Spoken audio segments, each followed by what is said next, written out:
Se llama Marcelo. Es solo uno de los nietos cuya identidad fue recuperada por abuelas. Es uno de los dos niños, no bebés, no recién nacidos, que fueron llevados a la ESMA. Dos, él y su hermana Victoria. Fueron llevados con sus padres y ahí estuvieron días o meses mientras a sus padres los torturaban, mientras su madre paría, mientras la bebé era apropiada, mientras mataban a sus padres o los trasladaban para arrojarlos al río. No sabemos quién ni por qué los sacó de ahí y en lugar de entregarlos a las familias o a apropiadores, los dejaron a cada uno de los dos hermanos ante un hospital con un cartel que llevaba su nombre. A Marcelo lo dejaron frente a la casa cuna aquí en Córdoba con un cartelito en el pecho que decía: me llamo Marcelo, mis padres no pueden cuidarme. En medio del horror hubo algunos granos de arena de la fortuna. El primer grano de arena es que no le quitaron el nombre.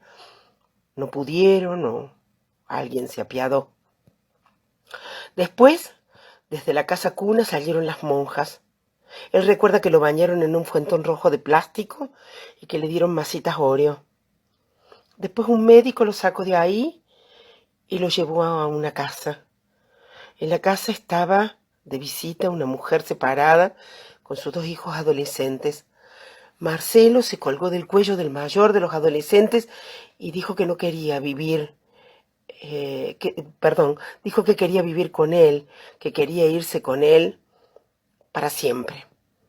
El muchacho de cuyo cuello él se colgó, era menor de edad y entonces para llevárselo, la madre de ese muchacho debía adoptarlo.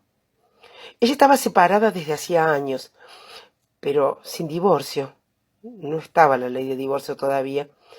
Para adoptarlo necesitaba el consentimiento de su exmarido, pero el exmarido para que el exmarido le diera el apellido, pero el exmarido hacía tiempo que había construido otra familia. Lo cierto es que ese exmarido no quería adoptar a un niño con su exmujer, con la que hacía tiempo que no tenía relación, pero los hijos de la mujer y de ese hombre le dijeron al padre que si no aceptaba darle el apellido al niño, no lo verían más. Y el padre, por no perder a sus propios hijos, le dio el apellido al niño. Y así el niño se crió con esos hermanos un poco padres y con la madre de esos muchachos y con el apellido de ese hombre con el que no tuvo trato. Unos años después, la organización las abuelas, se contactaron con la familia y así se supo de la identidad de Marcelo. En fin, quisiera cerrar esto con algo así como la construcción de identidad y la sobrevivencia de Marcelo.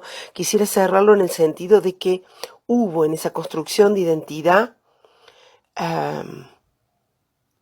una serie, después del horror, después del tremendo horror, con ellos, con él, con su hermana y con sus padres, hubo un enhebrado, un azar de gestos amorosos o piadosos. La piedad de aquel que al sacarlos de ahí, en lugar de matarlos o de dárselo a apropiadores, lo dejó a él frente a la casa cuna y a su hermana frente a un hospital de Rosario. Después, el abrigo de las monjas. Después el médico que lo llevó a una casa. Después la mujer y los hijos adolescentes. Después el padre de esos hijos que le da el apellido. Después la familia de origen que no dejó de buscarlos. Y por supuesto, y sobre todo, y sobre todos, las abuelas. Pero de entre toda esa cadena, tal vez por el pequeño gesto, me conmueve hoy, y se los traigo, el padre de esos muchachos. Un hombre que a lo mejor no piensa ni como Marcelo, ni como las abuelas, ni como su exmujer, ni como sus hijos. No sabemos. Pero ese hombre me conmueve porque para no perder a sus hijos, aceptó darle calidad de hijo a un niño al que vio solo en una ocasión. Hasta la próxima.